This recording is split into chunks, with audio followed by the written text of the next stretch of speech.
చిన్నప్పుడు చేపట్టుకుని నేను ఉన్నానని ధైర్యం ఇచ్చారు. ఇప్పుడు అదే కూతురు కష్టమని వస్తే అవమానంగా చూస్తున్నారు.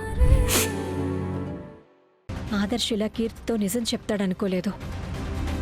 కీర్తి భయపడ్డట్టుగా ఆదర్శ్ కళ్యాణ్ మీద మళ్ళీ అటాక్ చేయిస్తాడేమో. అమ్మా దేవిగా, అల్లుడు గారు కనిపించట్లేదే. అవునండి, తన కోసం అంతా వెతికాను, కానీ ఎక్కడా కనిపించలేదు. కనీసం నాతో ఒక్క మాట కూడా చెప్పకుండా వెళ్ళిపోయారు. ఫోన్ కూడా కలవట్లేదమ్మా. గదిలో ఉన్నవాడు కనిపించకుండా పోవటం ఏంటమ్మా? అయినా యాక్సిడెంట్ వల్ల తనకి కాళ్ళు నడవడానికి కూడా రావు కదా. అలాంటి మనిషి గది వదిలేసి ఎక్కడికి వెళ్తాడు?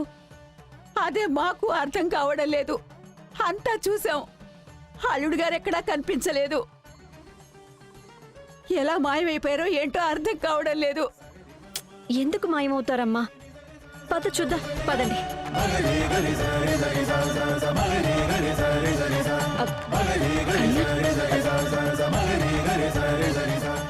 నడవడం కూడా చేతకాని మనిషి ఎలా బయటికి వెళ్తాడో?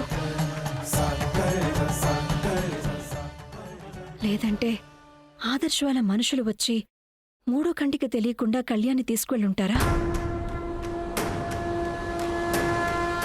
ఆయన్ని నర్సు వాళ్ళు చెకప్ కోసం తీసుకుని వెళ్ళుండొచ్చేమో. చూద్దాం, పదండి. నర్సే వచ్చి కళ్యాణ్ గారు కనబడట్లేదని చెప్పింది. అసలే మతిమరుపున్న వ్యక్తి ఎక్కడికి వెళ్ళారో ఏమిటో.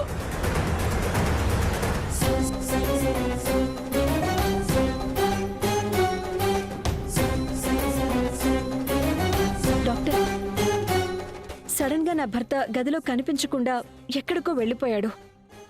అదేంటి, అతను నడవలేడు కదా? ఎవరి సాయం లేకుండా అలా ఎలా బయటకు వెళ్ళగలుగుతాడు? అదే కదా నాకు కూడా షాకింగ్ గా ఉంది. తనకి మతిమరుపు కూడా ఉందని చెప్పారు కదా, ఎక్కడ వెతికినా కనిపించడం లేదు. ఒకసారి సీసీటీవీ ఫుటేజ్ చూపిస్తారా? ఓకే, పదండి చూద్దాం.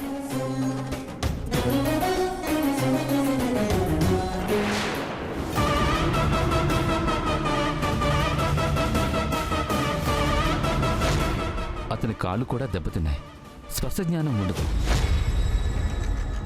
పవిత్రమైన డాక్టర్ వృత్తిలో ఉండి ఇలా అబద్ధాలు చెప్పడానికి మనసెలా వచ్చింది? నడవలేని మనిషి ఇప్పుడు ఎలా నడుచుకుంటూ వెళ్ళిపోయాడు? అదే నాకు అర్థం కావట్లేదు. అంతా మిరాకిల్గా ఉంది. నా భర్త ఆచూకీ తెలిసాక అప్పుడు నిజాలేంటో తేల్చుకొని మీతో మాట్లాడతాను. అమ్మా, పదండి. అమ్మా, అమ్మా,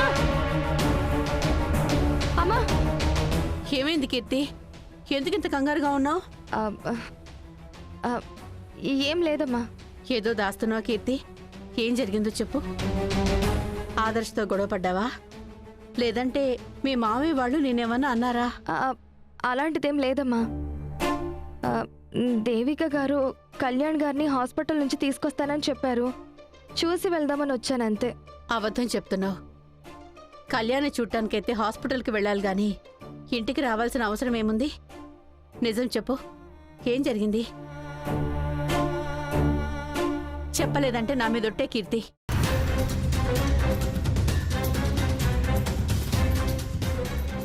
భగవంతుడా, ఆదర్శ్ కళ్యాణ్ గారి మీద పగబట్టాడు అన్న నిజాన్ని ఎలా చెప్పేది?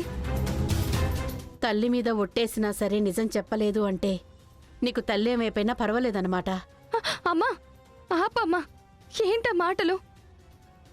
జరిగిందేంటో చెప్తే నువ్వు తట్టుకోలేవన్న ఉద్దేశంతో నీకు చెప్పాలా వద్దా అని ఆగిపోతున్నాను. కానీ ఇప్పుడు చెప్పక తప్పడం లేదు. ఆదర్శ్ కళ్యాణ్ గారి మీద పగబట్టాడమ్మా. ఆయనకి ప్రమాదం కలిగించాలని ప్లాన్ చేస్తున్నాడు. కళ్యాణ్ మీద ఆదర్శ్కి పగ దేనికి? అదే నాకు అర్థం కావట్లేదమ్మా.